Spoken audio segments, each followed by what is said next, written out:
Maxi Rodriguez runs down the wing for me.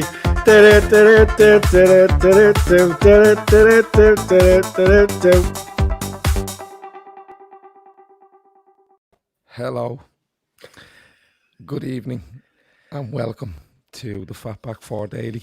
As you can probably hear, I'm not in the best condition I've ever been, but it was all very worth it. You actually sound very sexy.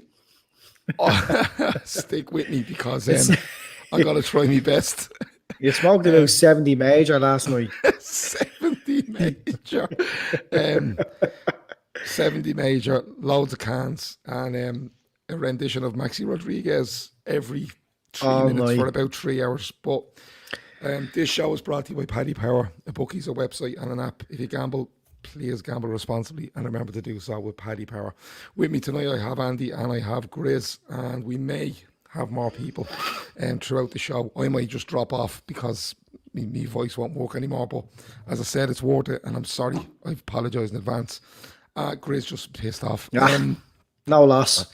I've tried everything today. I've tried all sorts of liquids to try make myself not sound like this, but it hasn't worked. So what can you do? Andy, Liverpool were confirmed champions about a month ago, but last night we got to see Jordan Henderson lift the Premier League title, and it was behind closed doors, and it was, wasn't what we wanted, really. But what a fucking night we had. Yeah, we had an amazing night. We really did. It was as perfect as can be considering the circumstances. And look, next year when we win it again, we'll get to experience it in a totally different way. And that's going to be something to look forward to as well. But yeah, really good. The performance and Sky didn't let us down the night we won the league, as much as we give out about their various commentators.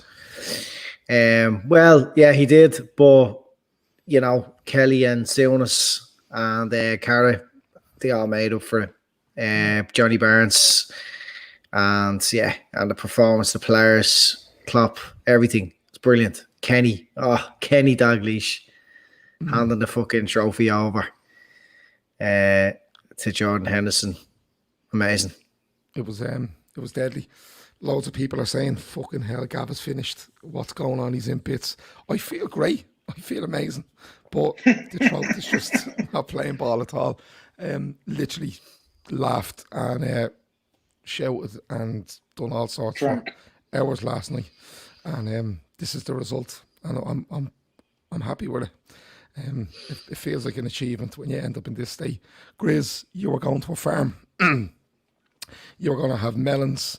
You were going to gather with your friends. Is that what happened in the end? Yeah, mad. I had an absolute amazing day. It was just an opportunity to, because a lot of them listen, so shout out to all the boys that were there yesterday. Old boys, some young boys. Had a barbecue, everything minus alcohol. So I've got headache bites through eating so much kebabs. But yeah, wonderful. We watched the match on a big screen. Mental. It was the best case scenario out of the worst options, we possibly could have had.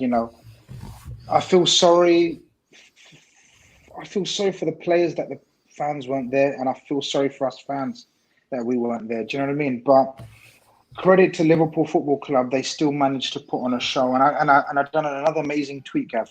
I done another amazing tweet the other night. Yeah, amazing tweet.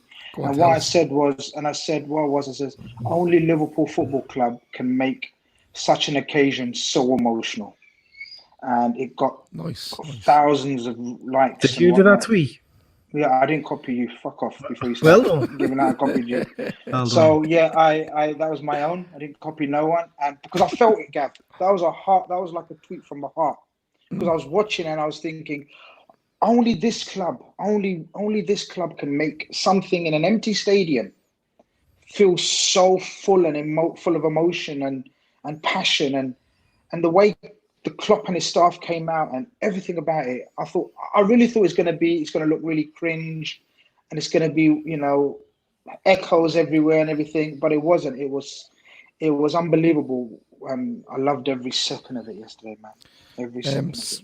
Santiago says tequila is good for a bad voice. If I had some, I'd be on it. Santiago, I'm being honest with you.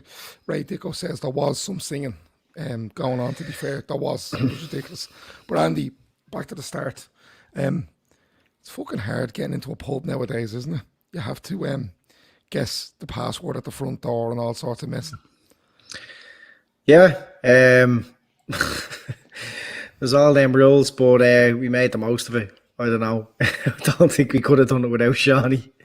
No, Shawnee, head of entertainment at the LFC Daytrippers. Yeah. I don't know what he done, but whatever he done it well.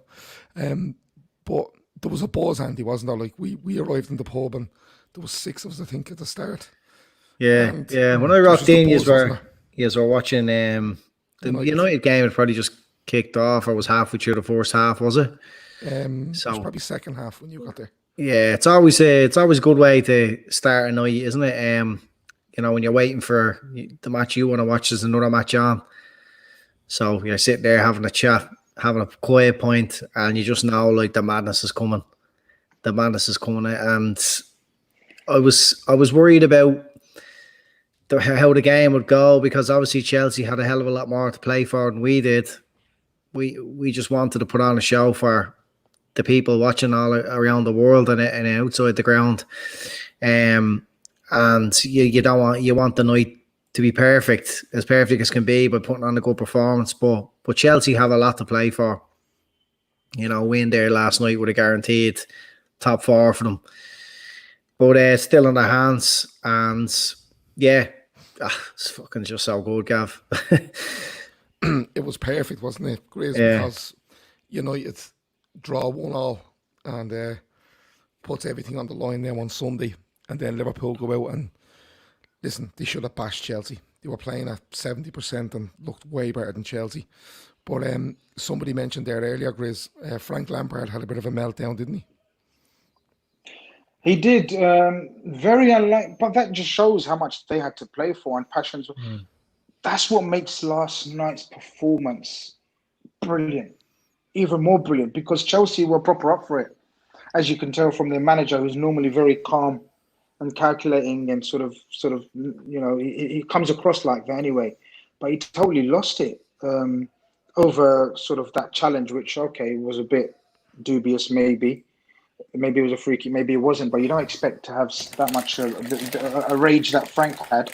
But to be honest with you, I think it was a bit overhyped, because those kind of sort of exchanges happen all the time on the touchlines. But the fact that, you know, the cameras and microphones picked it up because no fans, you know, added to it.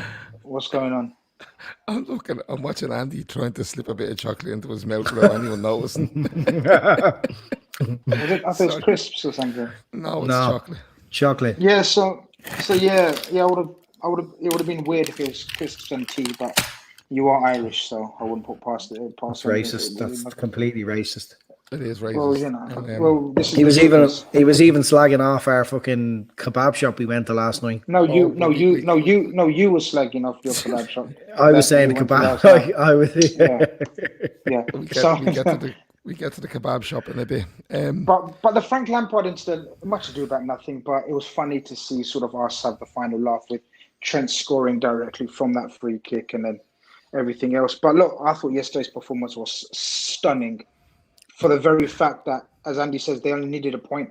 I think they only needed a point to qualify. So they were really up for it. And then we just tore them to shreds.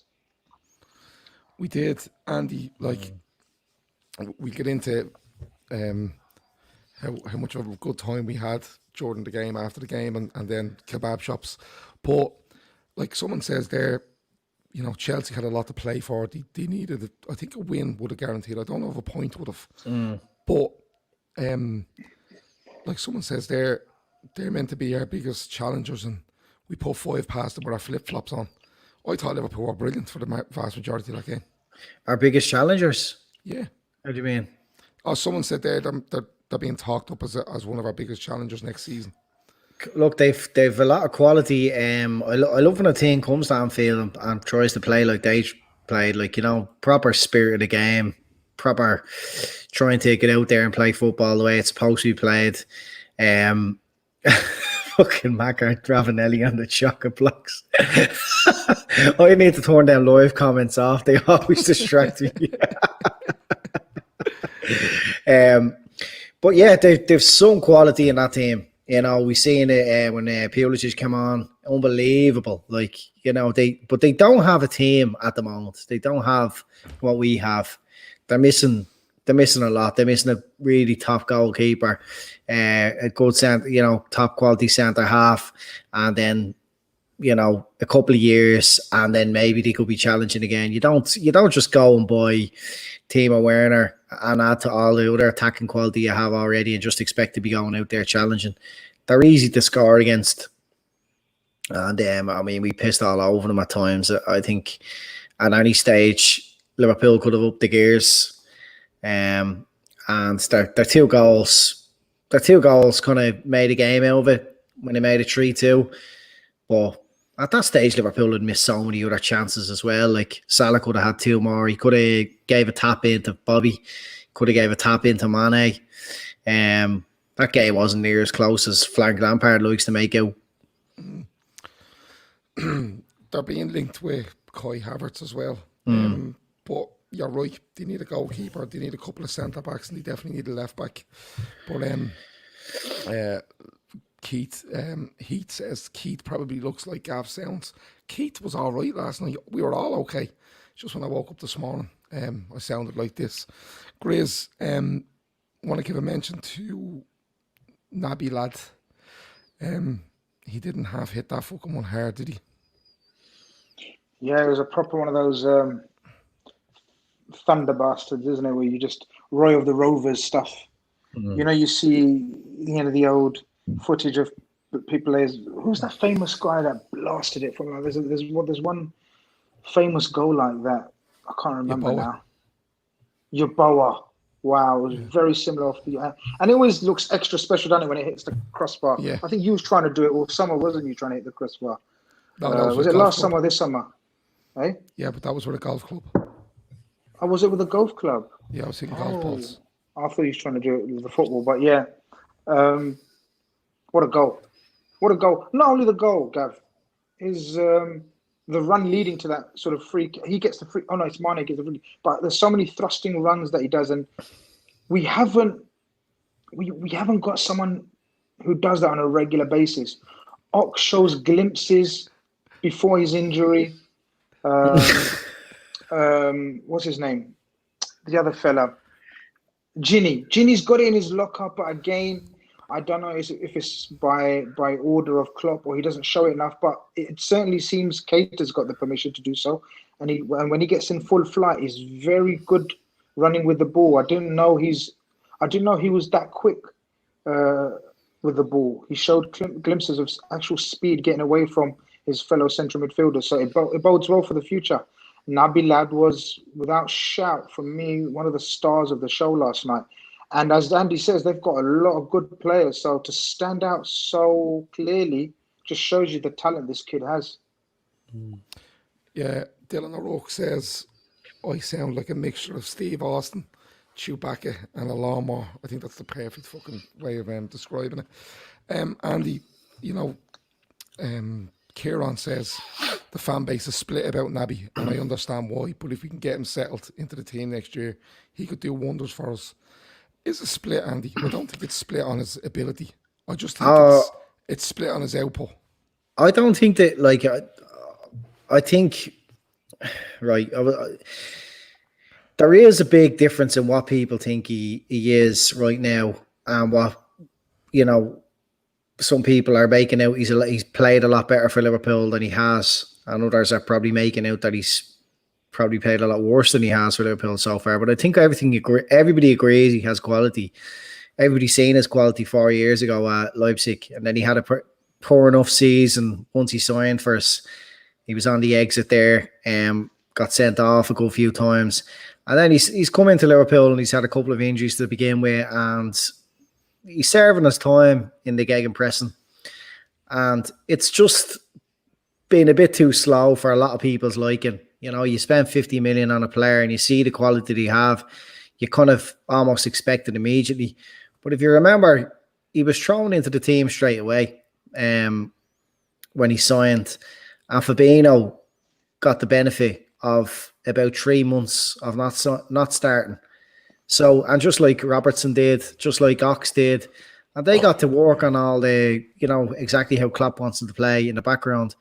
But Naby came in and he had mixed performances and then got injured.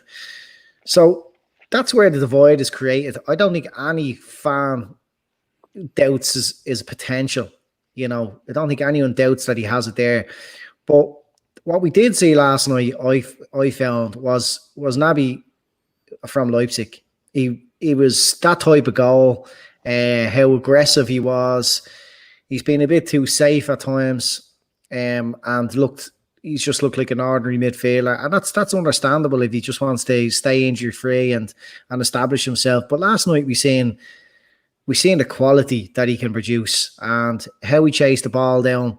And actually, another point I want to bring up on that goal as well is how important Wijnaldum was, because nobody will talk about Wijnaldum in the lead up to that goal, but he was the one that closed the Chelsea player down. I've kind of escapes you who it was, but Wijnaldum's able to sniff out those moments where you just need to take a couple of steps towards the play and put pressure on the opposition.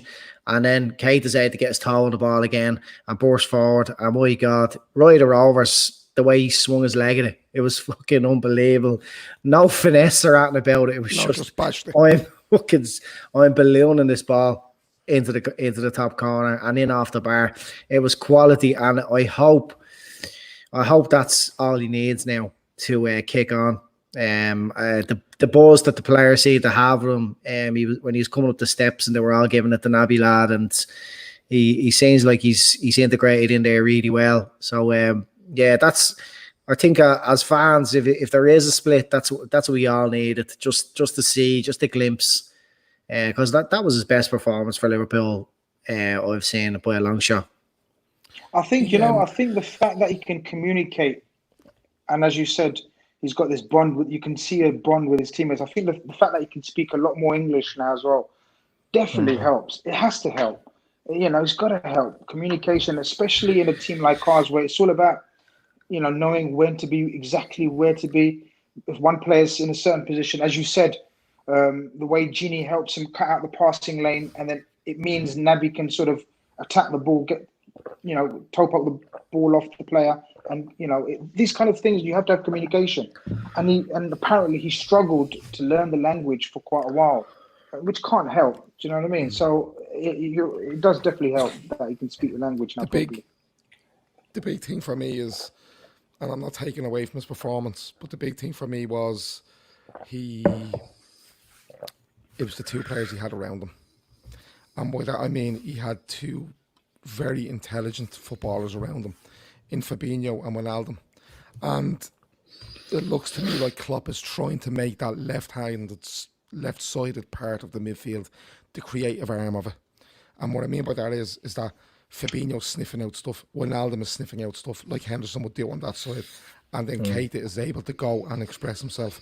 And that's why I don't like Keita and Oxlade-Chamberlain. They're too free in what they do to complement each other. What he had there last night was a very, very sound base to work from, and he has all the ability in the world then to exploit that. But you're right, he's, his English is coming on. He seems to be even more comfortable around the players. He looked last night, in the celebrations. He looked like he wasn't kind of standing to the side. He was getting involved, and you could even see Minamino looking and Henderson telling him, "Come on, you were part of this. Get in here." When that guy is probably standing back going, "I was only here for, X amount of games." But Keita last night, that's what he can do. That's what he can do. And yeah, I've said it for ages. He has all the tools to be a ridiculous player for Liverpool, but it's fitness and it's consistency. And if he marries them together, the world's his oyster, I'm being honest. Yeah. What we probably need to see is a performance from him against a team that, like, way Chelsea played last night, it plays into Liverpool's hands. We've seen Spurs do it against us. We've seen Arsenal do it against us. That's what we love. Teams that are prepared to come and have a go. City, and they're the games, and they're all big games, and they're the ones that I think Keita will have great chance to shine in. But how will he perform against those teams to sit back, because it doesn't really suit his game when he's running into congestion. So that's going to be interesting to see what way Klopp will change up the team next season. Maybe Naby becomes a real big game player. Yeah, but I think he has the ability to play in tight spaces. Like, it's not like teams will sit back for the vast majority. He has the ability to open them up. He definitely has. But he's still learning. After a broken period at Liverpool with injuries and stuff, he's still learning how we play. And you can only learn by being on the pitch. And look, if that's the result of it last night, we're absolutely flying. Grizz, Trent just lashing in goals for the crack as well. We were in the pub, and when we got the free, the camera was from behind the goal, and I said to Ray Dicko, he's burying this. And he absolutely placed it perfect, didn't he? He's got a brilliant technique of striking the ball, hasn't he? It's mad. It's I feel confident every time we get a free kick in and around the area, and that's a mad feeling to have when you think, like, sort of, we know kind of six out of 10 are going to hit the target at least, you know. Technique. I mean, you can tell the kid practices day. It's not something that sort of is natural, but you can tell, and every report tells you, and everything you read about the kid, that he's on the pitch practicing it day and night. The dip he got on it, and the curve. I don't know.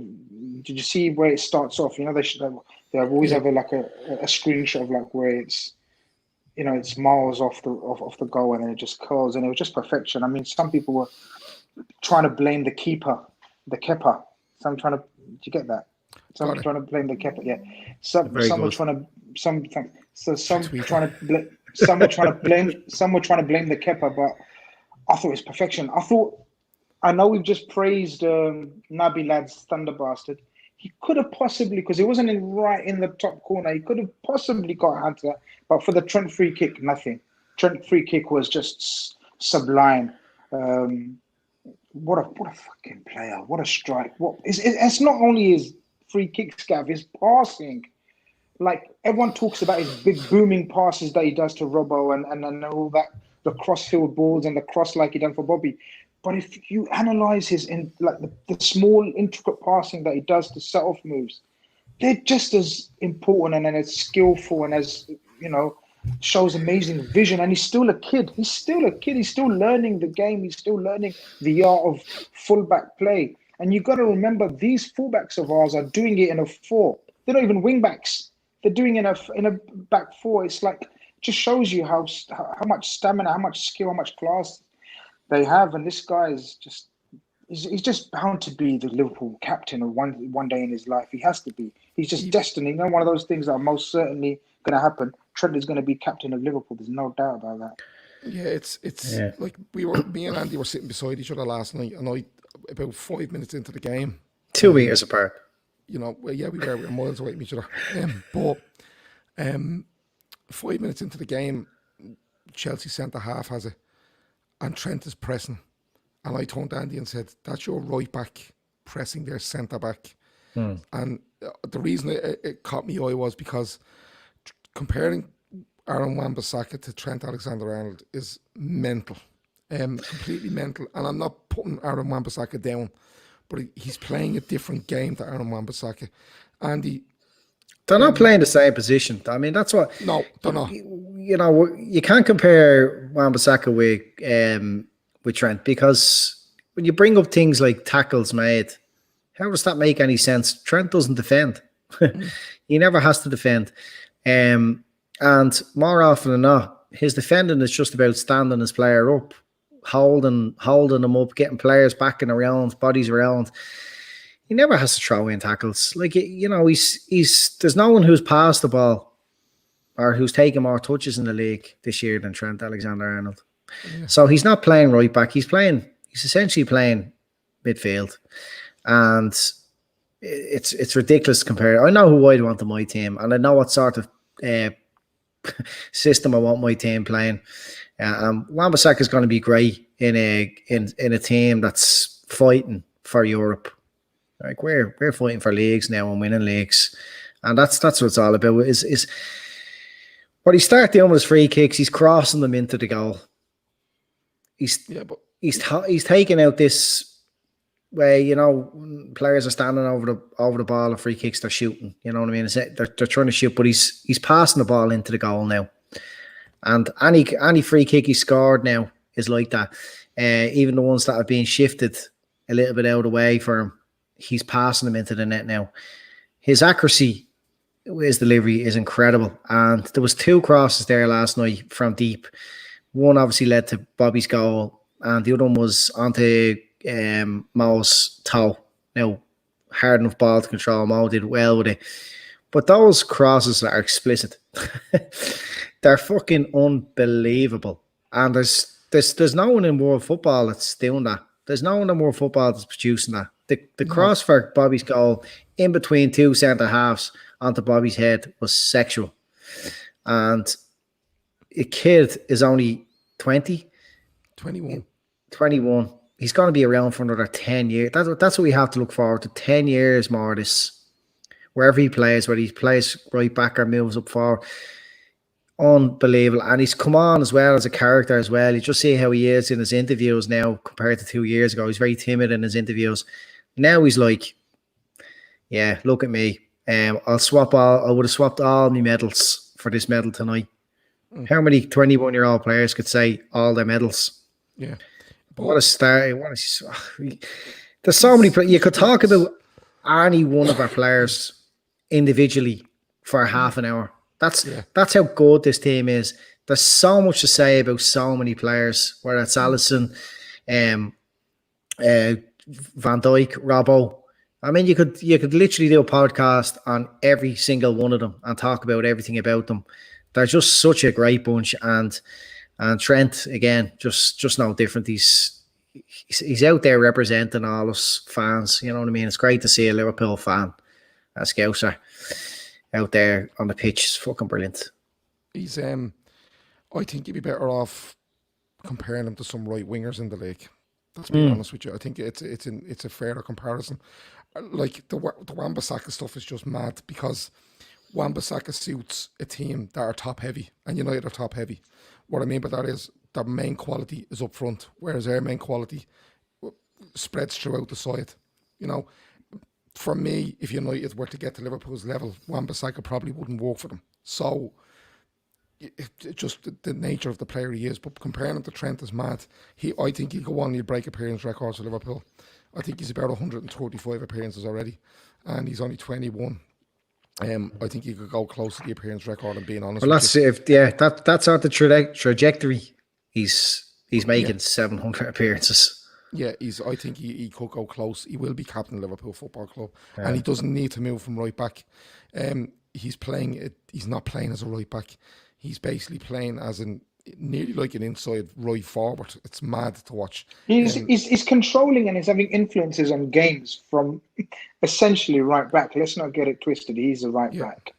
And he's influencing and having such a heavy influence because it's almost like when Trent has a good game, we know we will have a good game. It's nearly at that level. I mean, we really miss him when he doesn't play.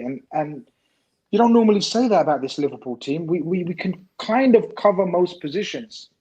But when Trent doesn't play, it definitely shows. I mean, that's how influential this guy is at 21. Imagine what he's going to be like when he's even sort of nearing his peak, which is I think 4 or 5 years away at least.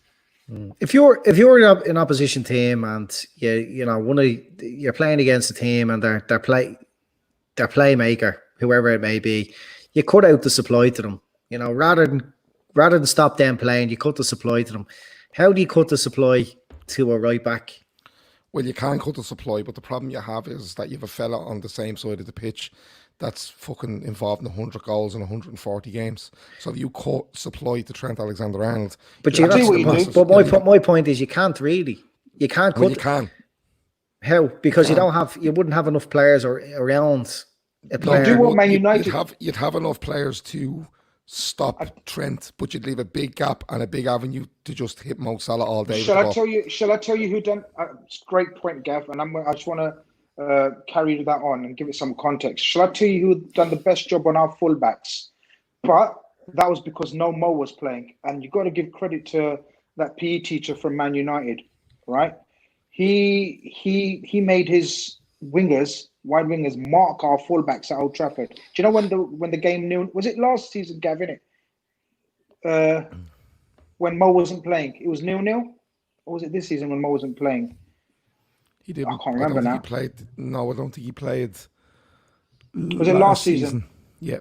Mo was absent, and they beat us 1-0, didn't they? With that, where that goal shouldn't have counted when Rashford scored. But that was a game where they nullified our fullbacks. But they played such a dogged way of playing. Such dogs they were that season as well. They just made their wide forwards mark our fullbacks. That's how fucking good we are. And he only done that because he knew Mo wasn't there to capitalize. As Gav says, if you do that, then Mo has a field day.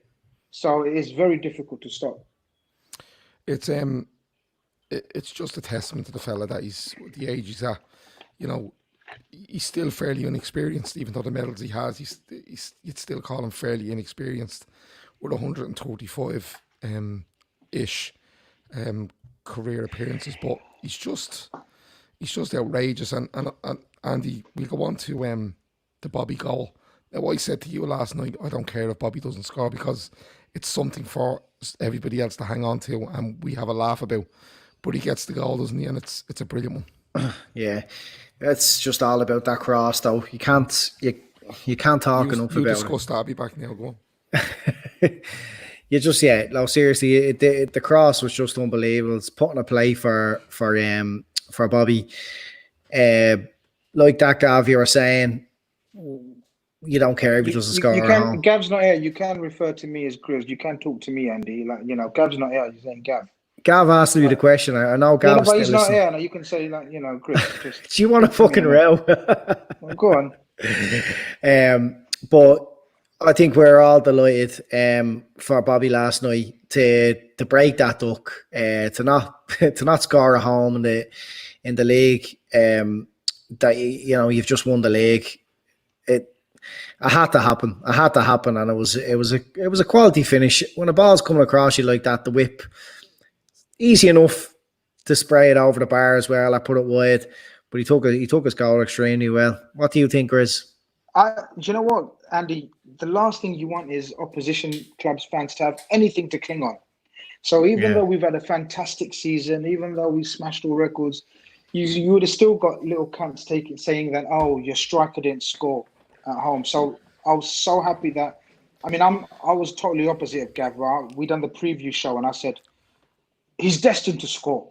Bobby has to score in the last game of the season. And you could see the relief I know he always celebrates madly, but you could definitely see the relief in the celebration. And you're right. Even though you said the quality of the cross was perfect, it is very easy to sort of get too much on that. Do you know what I mean? Yeah. Like, there's so much pace on it. So much pace on it. You know, it properly reminded me of a David Beckham cross, that one, where he used to just put it on top of Andy Cole or Dwight York said, and all they do is touch it. But actually, Bobby puts extra power on it and it goes into the top corner.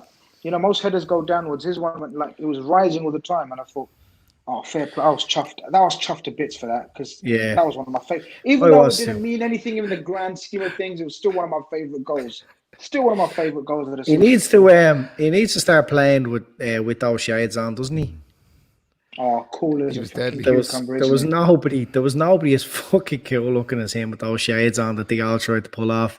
Like even God help him, is that the physio that was in all the pics with Mane? With the, I was going, who's your man? Yeah, I think he needed to lose them shades big time. Sorry, pal, but you're not Virgil, you're not Bobby Firmino. Hilarious looking at them. But yeah, deadly.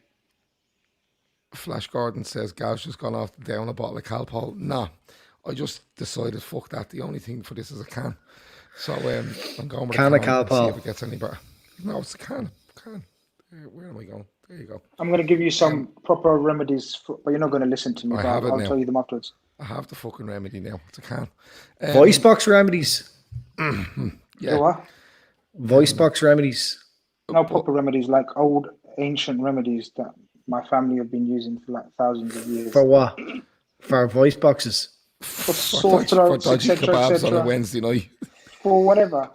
I've got remedy for everything. Don't you fucking worry about Gav, it. I'm actually retching like every time that fuck kebabs are mentioned. We get onto the kebab in a minute, and Dylan O'Rourke actually said, "What was the kebab like out of hot chili?" How the fuck does he know we were in hot chili? Was he there?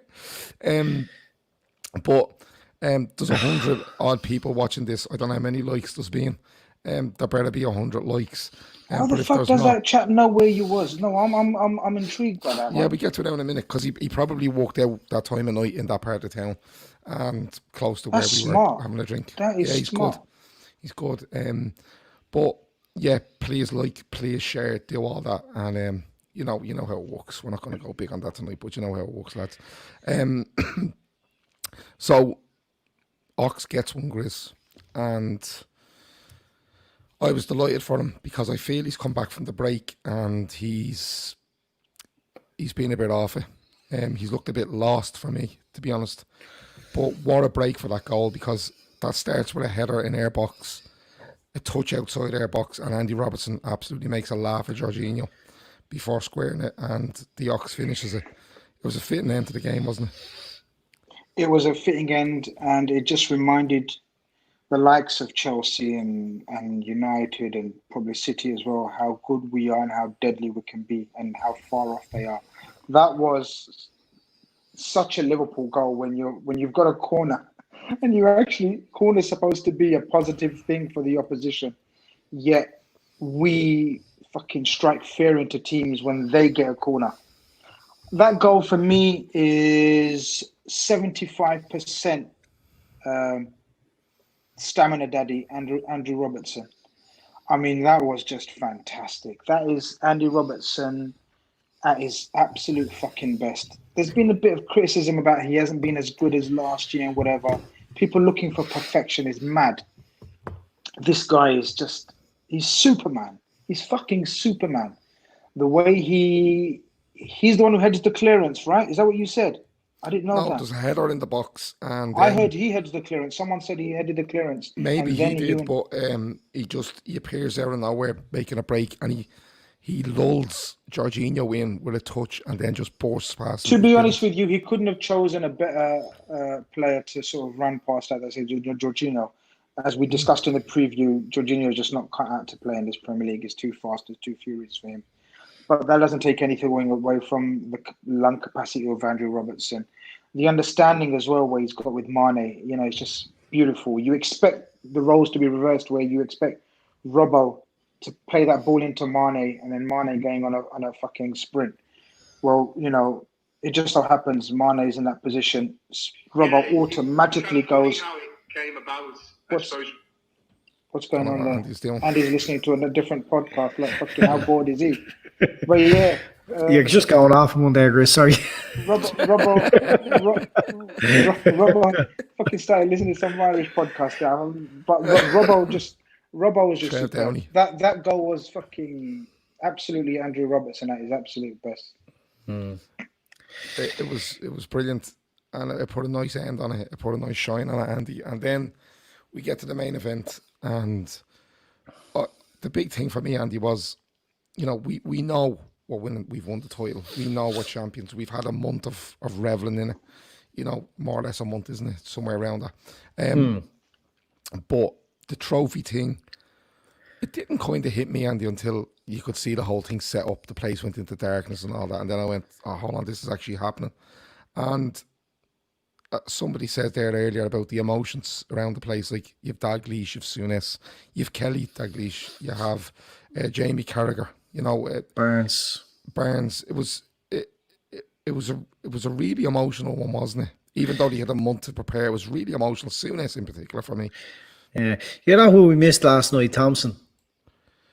Oh yeah, it turned out he was covering championship games on Sky Sports. Yeah, he was on Sky Sports News. That the way they talk about goals, because he was quality the night we won the league. Yeah, so But Maybe he was just rostered in and no one to do a swap with him. yeah, it's pretty shit buzz, like, you know, Merson or Letitia or something that's just giving the night off. Like, I'd say it was Letitia. He said, no, you can you're pay not him getting it back. off. You can pay him back, like, you know what I mean? Bums on seats.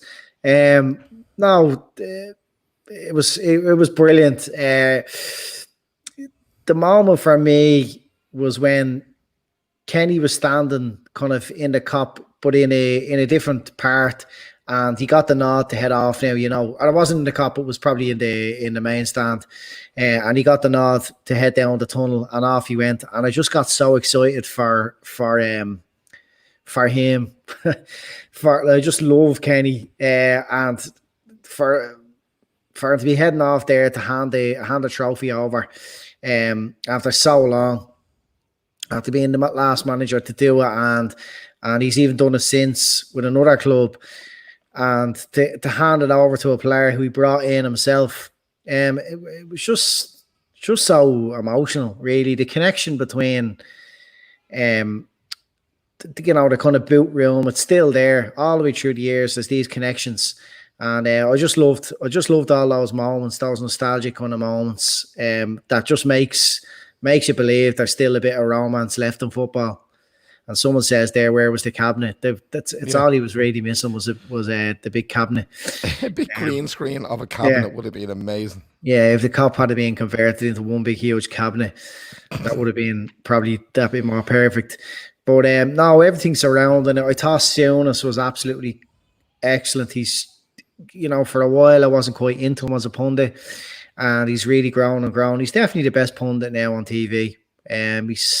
For someone who played football so long ago, he's still very much in tune. He doesn't just talk shit like a lot of old players like about how to play football. He's still very much in tune.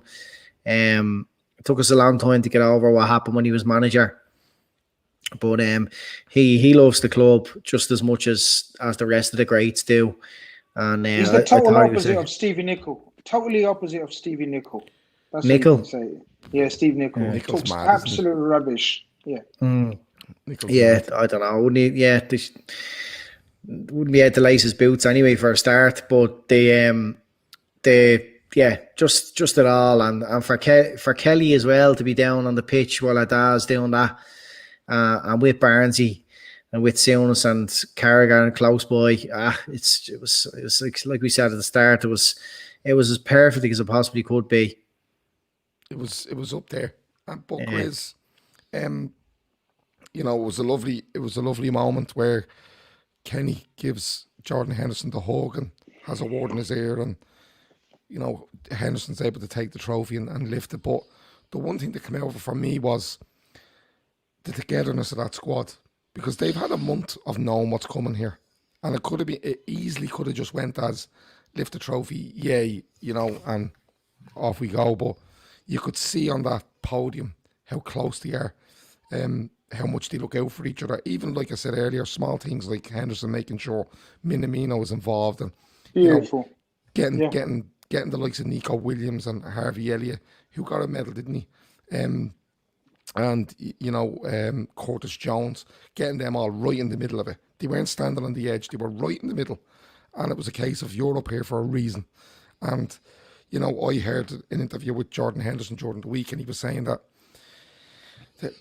the talent that these young lads have is frightening. He said, but the big thing for us is that we're able to pull them aside and say, this is right, this is wrong, and making sure that they work harder than the pros, the seasoned pros. But just watching them on that podium last night, Grizz, left me in no doubt that this team has a hunger and a togetherness that I think is going to be hard to beat for years to come. Well, the hunger everyone sees, you see. The hunger everyone sees on the pitch, you can sort of visualize hunger and desire and passion. But we don't get to see the togetherness, the unity behind the scenes. Andy, what are you doing? What's that noise? Don't know. He's flicking a deck of cards now or something. Go on, sorry. But we don't. No, it's okay. Just mute yourself or something.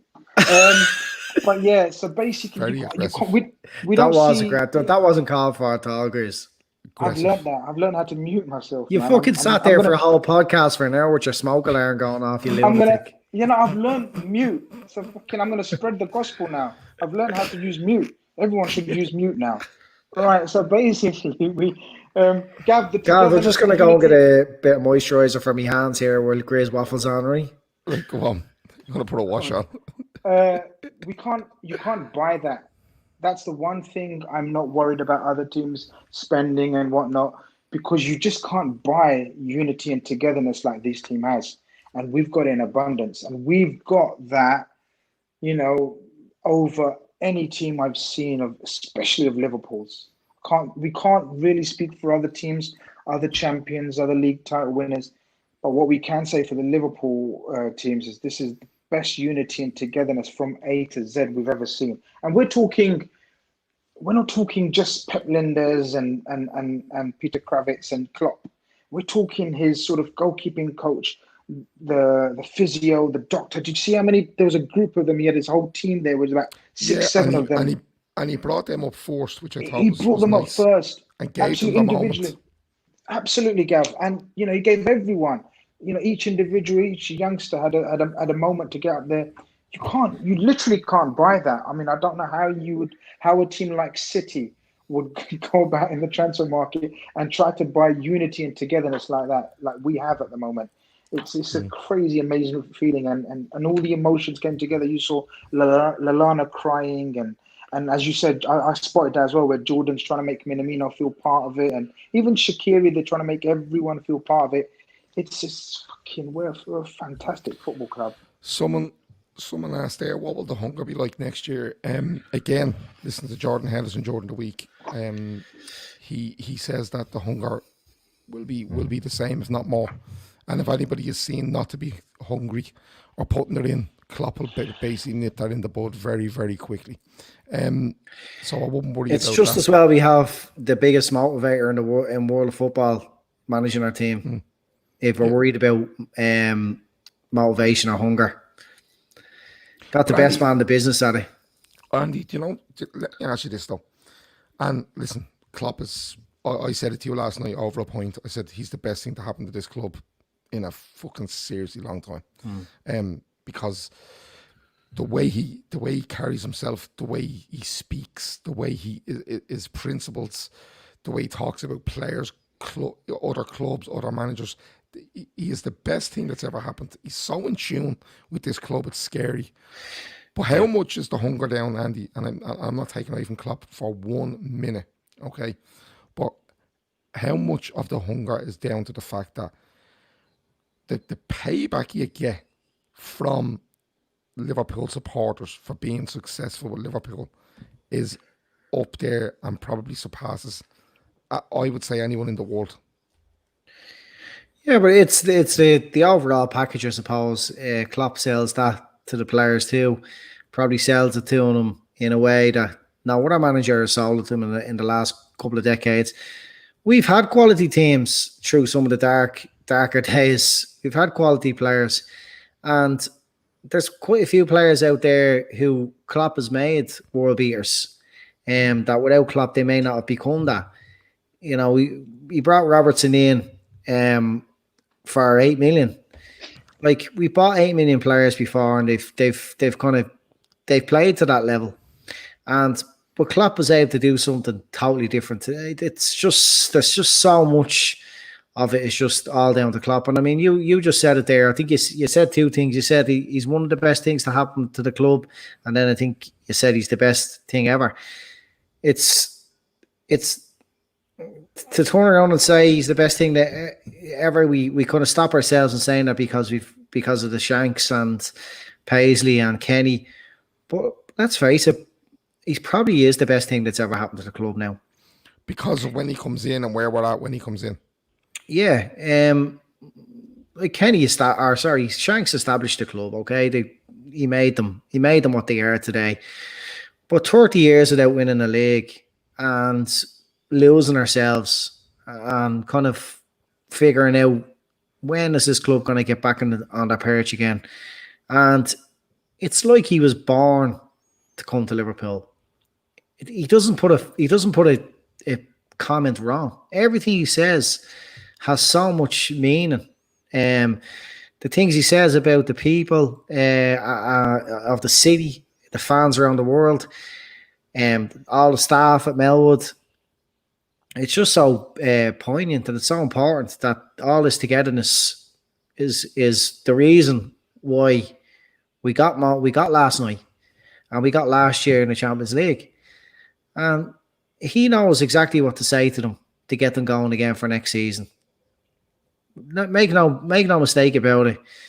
For as long as Klopp is at Liverpool, he'll have them players motivated. And like you say, or as Chris said it, if players don't show that motivation, they'll be shown the door.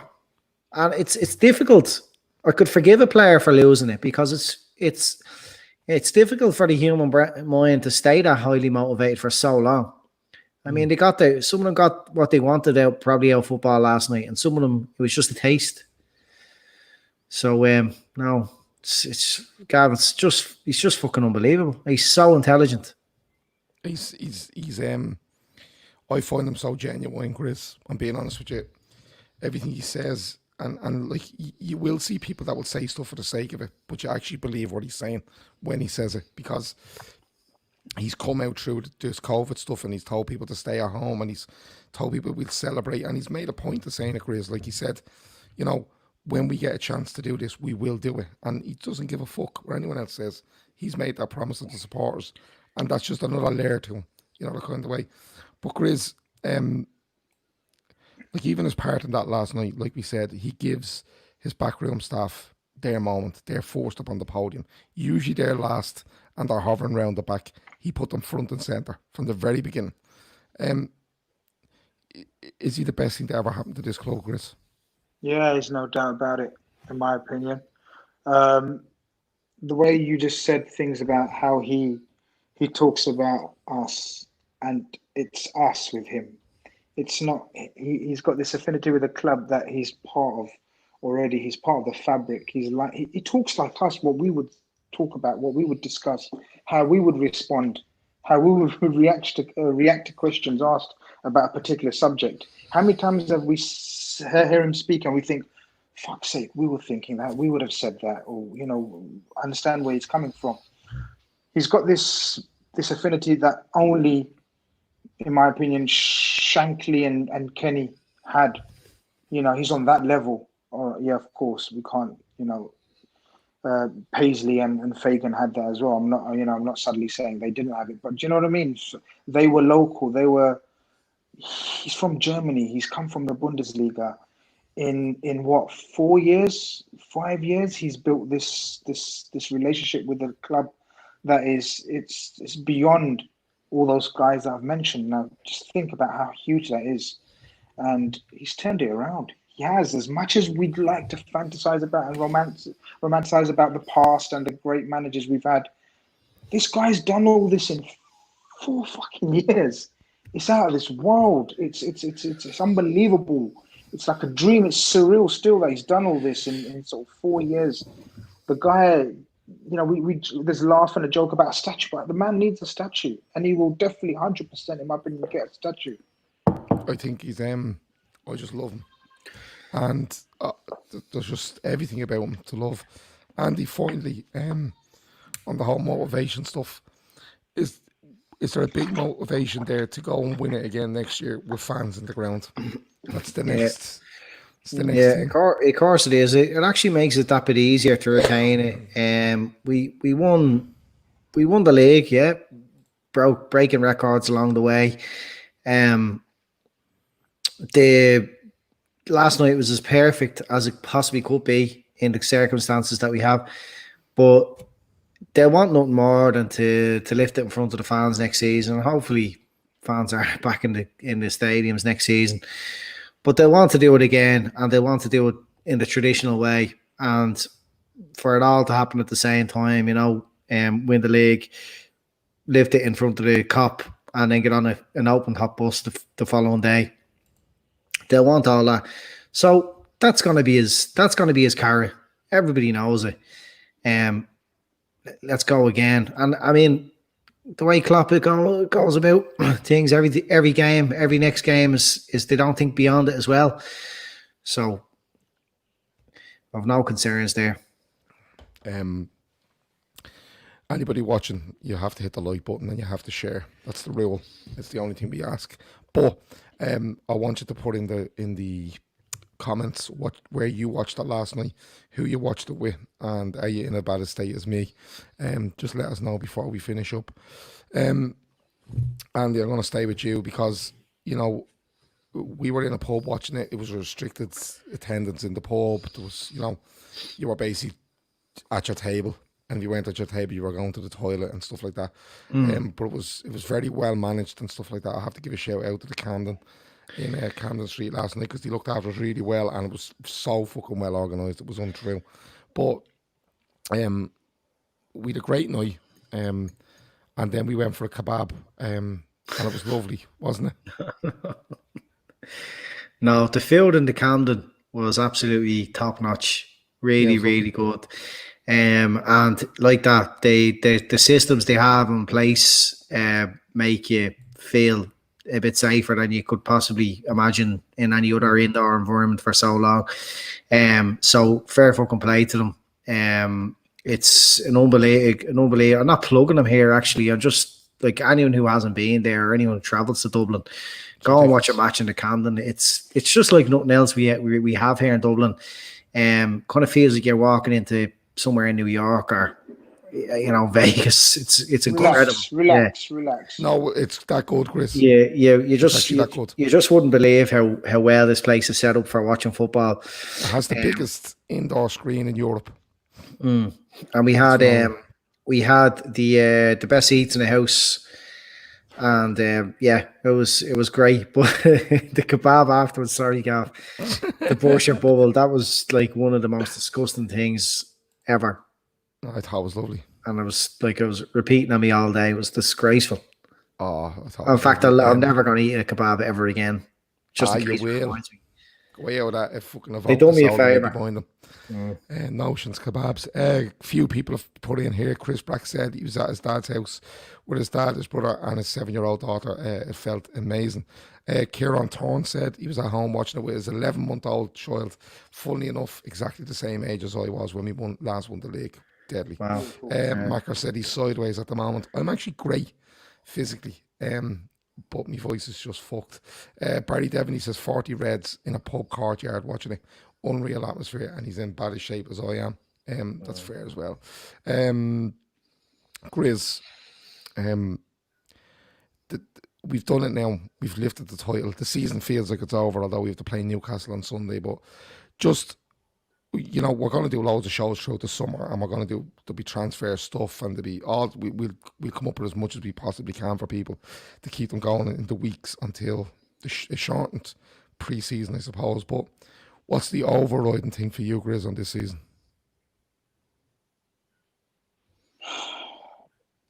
That deep sigh I took, just relief. We've done it.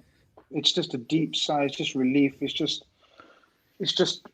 joy. It's just we've got the monkey off our back. We don't have to listen to any shit about have you won the Premier League. All these bullshit comments that we get whenever we try to big up our club. We don't have to listen to that anymore. We're the fucking best club in the world now. We've proved it. We're one of the best off the pitch, and we're best on the pitch. We're absolutely unbearable for other clubs right now, other clubs' fans right now. I done something for 90 minutes. Not that I'm trying to plug them, but I was with a Chelsea fan and City fan and a Man United fan, and their faces are like just fucking thunder. They're just trying to sort of put down our celebrations and you've done it in an empty stadium and there was no crowd to see you guys and anything. They've got anything just so they try to because you know, they've got nothing. No disrespect, but you do them things with bunches of dickheads. Well, you know, I don't choose them, Andy. It may well be, but I don't choose them.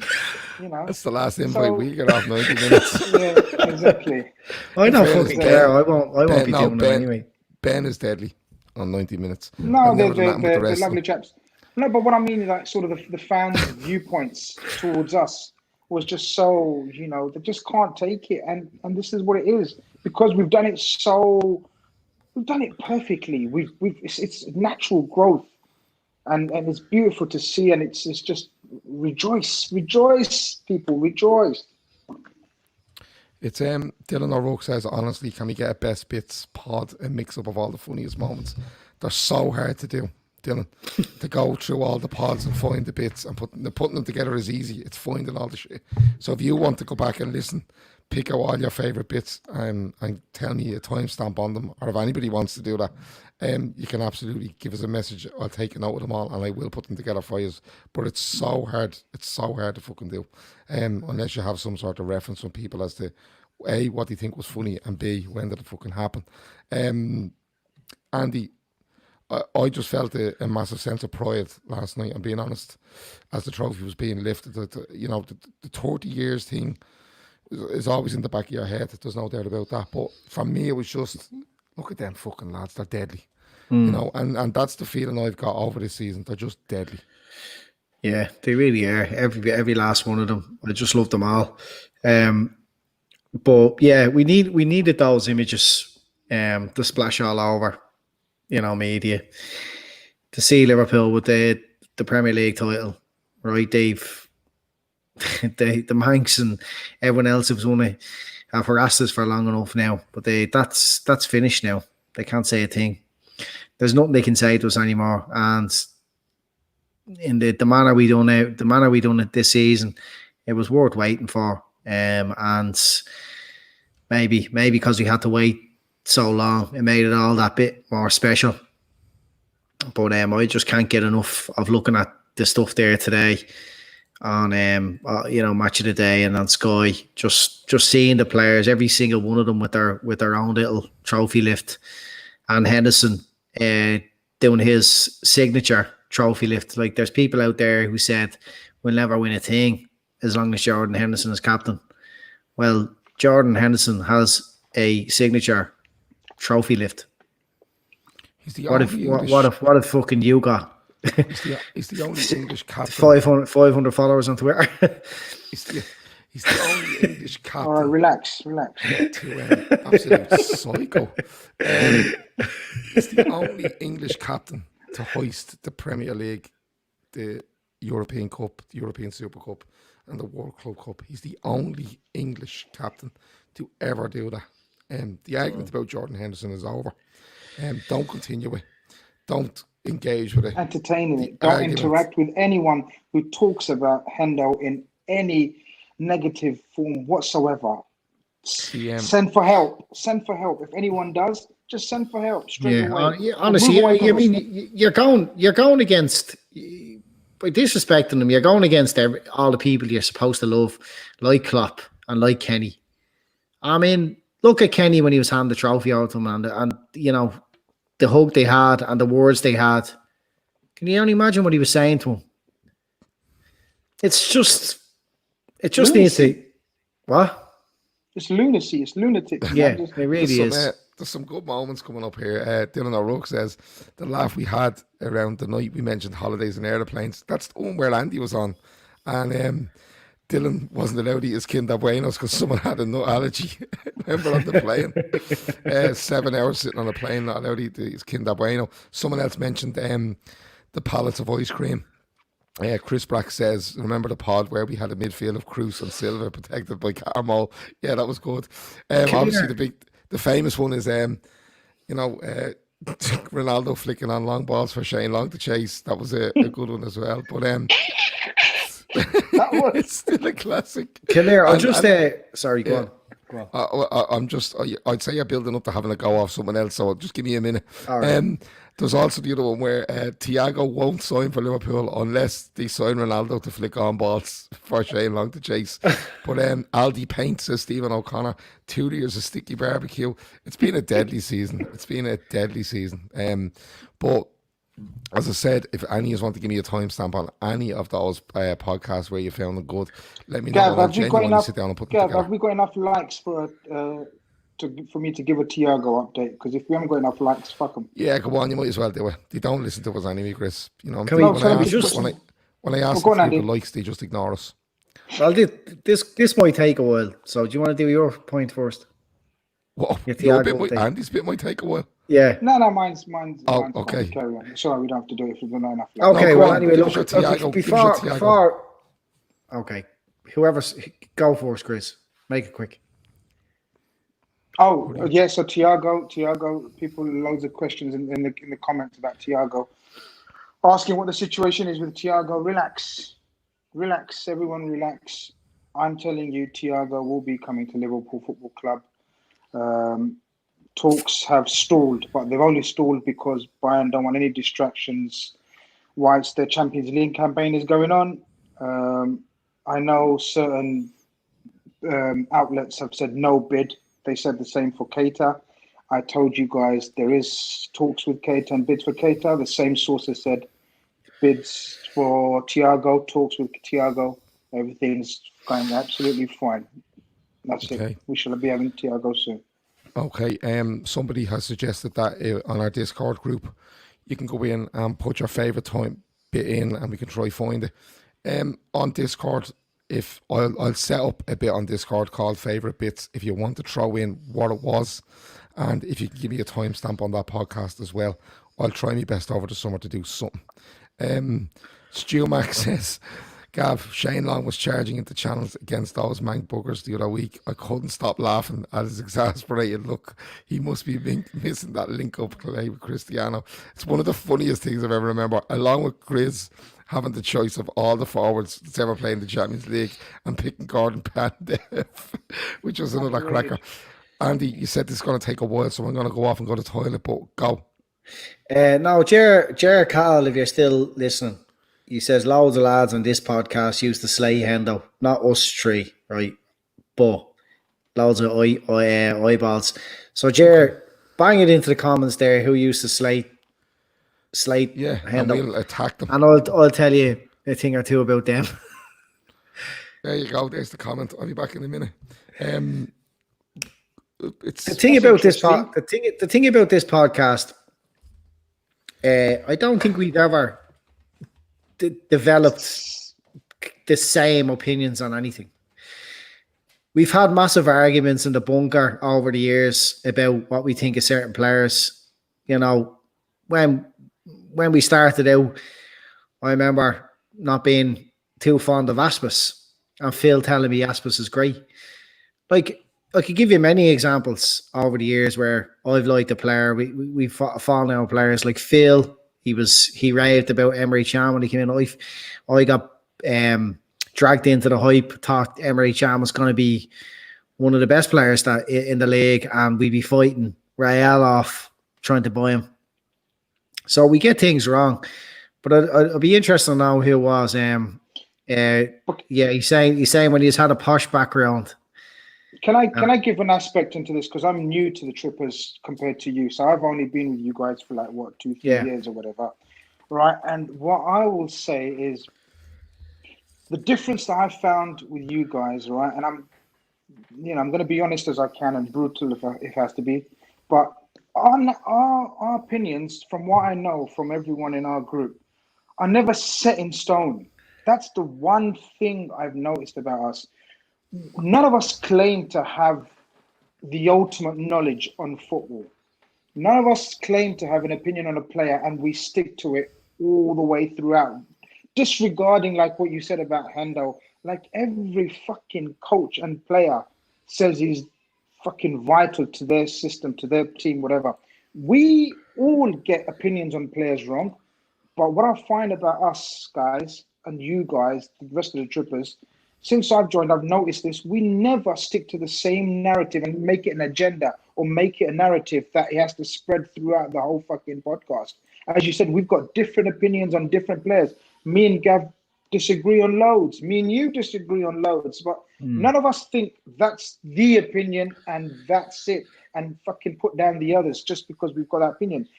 You know, as we've talked about, Gav, we talk about Gomez, how me and you weren't the biggest fans of Gomez. Look how how stupid we look now. You know, we've got no egos to say, oh, this is it. And Souness doesn't know what he's talking about. Dalglish doesn't know what he's talking about. We would never fucking have the balls to say that, or the audacity. It doesn't make sense. It doesn't make any kind of logical sense to do so. Yeah, he's captained at every single level he's ever played at. Yeah. Listen, There you go. the thing about, and listen, I'm not saying I've backed Jordan Henderson absolutely 100% since the day he joined the club, because that be if you've backed Jordan Henderson in every situation, since he's joined the club and every game, you can't really have a go at people that haven't backed him, because there's been times where Jordan Henderson has looked out of his depth at Liverpool. There's no doubt about it. And I'm going back as recently as probably 2.5 seasons ago, in certain games where I felt it just wasn't happening for him. He suffered with a bad heel injury or somewhere around the heel area, and he's come through it ridiculous where they don't even talk about it anymore. But the argument about Jordan Henderson is over. It's over. It won't be happening on this podcast again.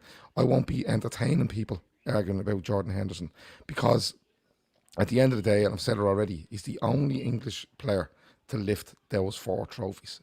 That's it. The argument's over. Jer Carl says, I'm listening for ages. This format you have now is the most listenable. Thanks, Jer.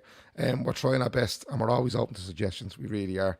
We're going to go. I think we've done enough before Andy fucking slags off someone else or tells some other podcast that they're arseholes.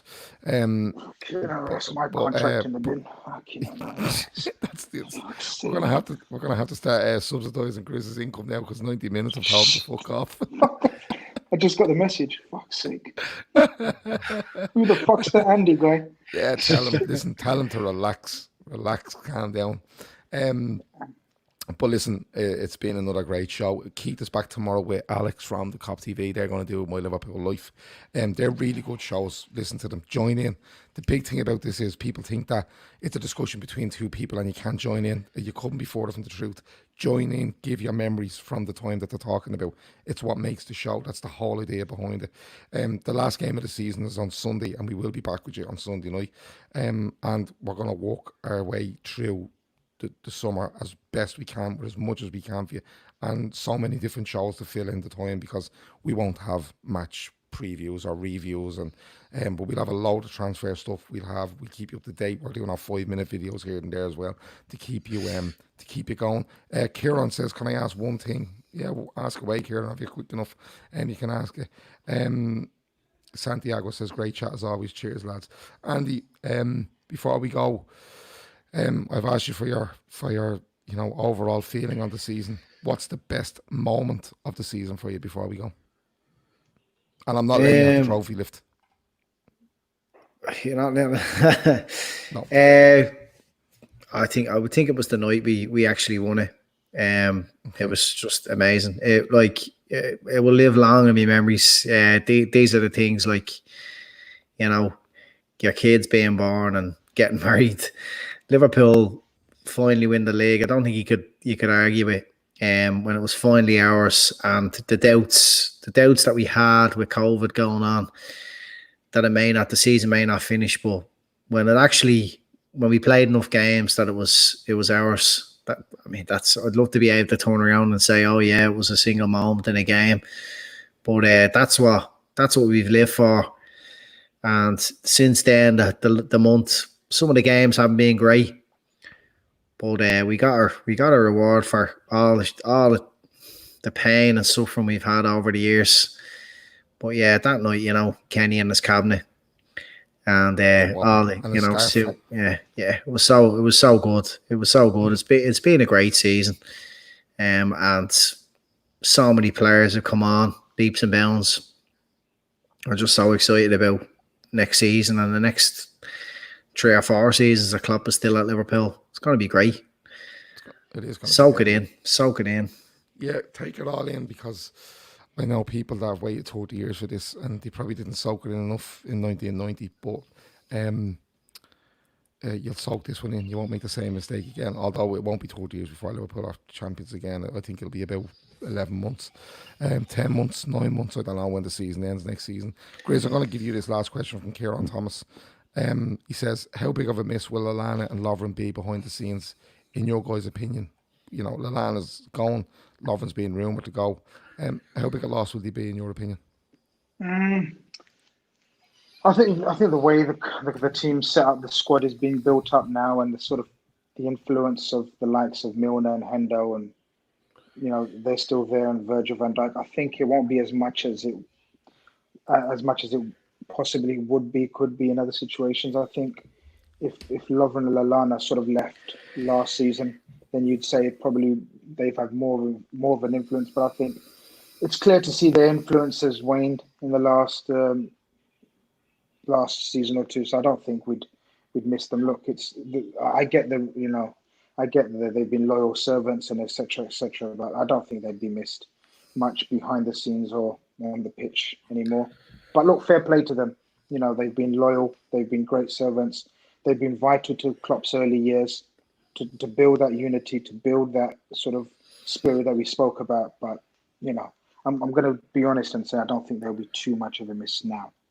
I agree with you, Grizz. I don't think they will. I don't think they're big players in the dressing room. I know they're both very good pals with two of the biggest players in the dressing room, like, Lovren and Salah and Lallana and Henderson.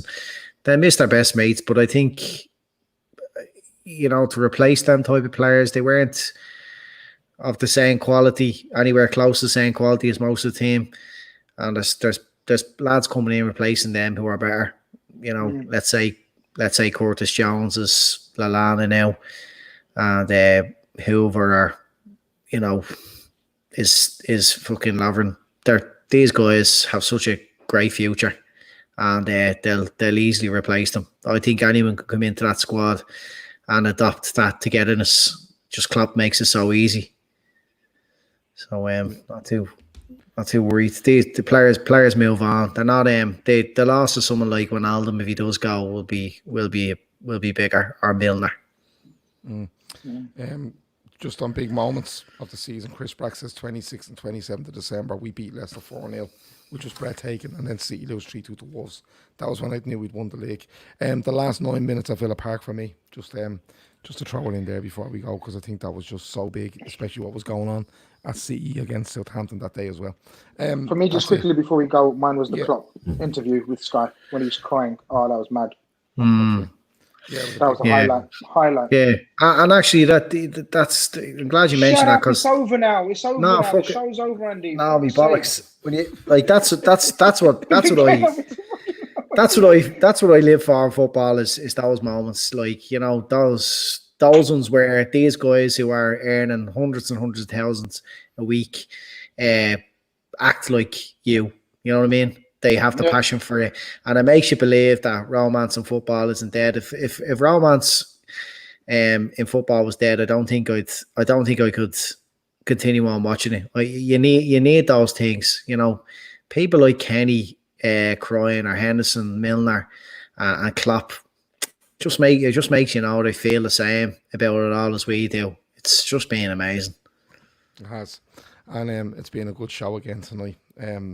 And thanks to everyone in the chat for watching and commenting and trying to pull Andy up on Jordan Henderson, to which he fumed. We apologise to 90minutes.com. Andy doesn't mean it. Grizz has asked me to say that because he's P45 job in it. Simple as that. That's been the Fatback 4 Daily. Liverpool are champions. Trophy lifting, Lifty McLifterson. You know how it works. Over and out.